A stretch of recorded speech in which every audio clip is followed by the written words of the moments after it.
It's a big thrill to have on our show today, obviously, the man regarded by most as the world's greatest soccer player. Please welcome Mr. George Best.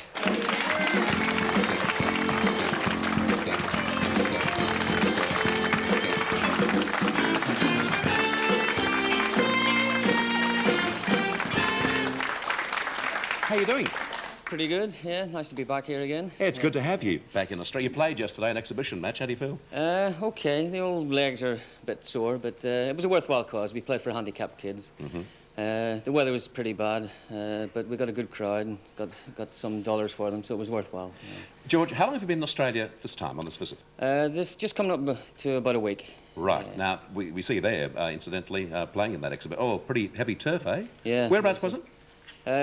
Doncaster. Right, yeah. Okay, down here in Victoria. Is it true that you've been here for that short time and already at least one London newspaper has reported that you've been found drunk in a gutter somewhere in Sydney? Yeah, apparently at this precise moment in time I'm staggering around the streets of London, sleeping in gutters and all sorts. The usual British press treatment that I've been getting for the last 20 years, yeah. Well, how do you cope with it? I just got on with it. I mean, you see, they don't print the nice stuff. I mean, just before I came here, I've just been to visit the handicapped kids before I came here. Now, back home, I don't let them know about that because that's bad publicity for me. I like the bad boy image. It makes me money, so I let them get on with it. So you've used it to your own advantage? Not really. I mean, it is hurtful, really, I suppose, deep down. I mean, I have an 8-year-old son who's living in America at the moment, going to school. And they use him a little bit. I mean, the actual story was related to him saying that I basically ignore him. And I just spent a week with him, sort of a little vacation. See, they don't print that stuff. They just want the bad stuff. And How hard has it been for him, though, George, to be your son, of the highest profile soccer star in the world? It's difficult. I mean, obviously, I wasn't too happy about him going to America to go to school, but his mother wanted it that way, and I didn't want to get in a tug of war thing. So maybe in a little way, it's better that he's out of the publicity side of it. So he doesn't really see it. And at his age, obviously, you know, it's difficult. Because if he is a good soccer player, obviously they're going to compare him. In the States, he's playing a little bit of tennis and golf, and he loves running. So maybe he's going to... I'd rather he went into another sport, to be quite honest. George, when you started out and all of a sudden, bang, it was obvious that you were a very talented player and you were going to make the really big time, was it then the very fact that you made it so big that you found the other areas working against you press-wise? In other words, the one beautiful thing about you is you don't hide the fact that you have enjoyed life, and many of the things that are written about you are true. Oh, yeah. I mean, I'm a terrible human being. I like a beer and I like women. I mean, there's something wrong with it. Dreadful sins, aren't they? Yeah, terrible, yeah. So according to the British press, there's something wrong with that. I mean, I'm supposed to have 2 horns and a big tail, but... The problem was at first, you know, obviously all they wrote about was the soccer side of it.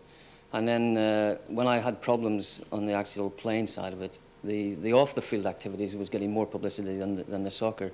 And it became sort of a monster. I mean, they virtually followed me 24 hours a day. I mean, they were hiding them in my dustbins outside the house and jumping out all sorts of times, day and night, taking photographs and stuff like that. And they basically followed me around non-stop.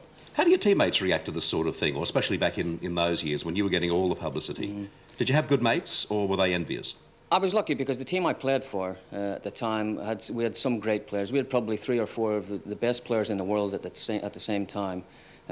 So the actual playing side of it, they were getting as much publicity as I was.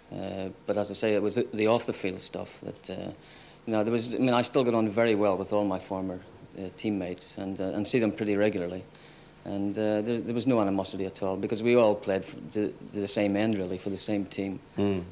George, I read an article recently about you that you wouldn't change anything in your life or your career. Surely that couldn't be true of anyone. No, to be quite honest, I wouldn't, because I tend to look at it through all the good and bad. I mean, I've gone through some terribly bad times. I mean, I've been made bankrupt. I've been to prison for drink driving. I've been hospitalised 3 times for alcohol. And that's all the bad thing. But I tend to look at myself. According to the people back home, I wasn't going to reach 30. Then it was 40.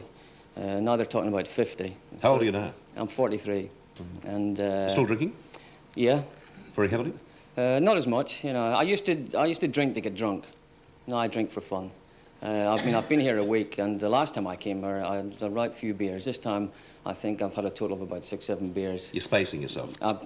You have to at my age. And what about what about your romantic life? I have a special lady at the moment. I've been with her for 2 years, and I wouldn't say she's settled me down. She's figured it out. I think in the past they tried to change me. She's the first one that hasn't tried to change me, so she'll probably last a lot longer than the rest of them. What about your money worries? I don't have any more. I've made arrangements when I go back to pay off my bankruptcy. I'm very, very busy. I just had a video released back home in Britain, and it's outsold every other sports video ever made. I'm writing another biography, which will be the 5th, I think, which isn't bad for a 43-year-old. And I hope to write another 5. I'm planning to be around a long time, and I'm enjoying life at the moment. And to me, that's what it's all about. Good luck to you, George. Cheers, thanks, mate. George Best, ladies and gentlemen.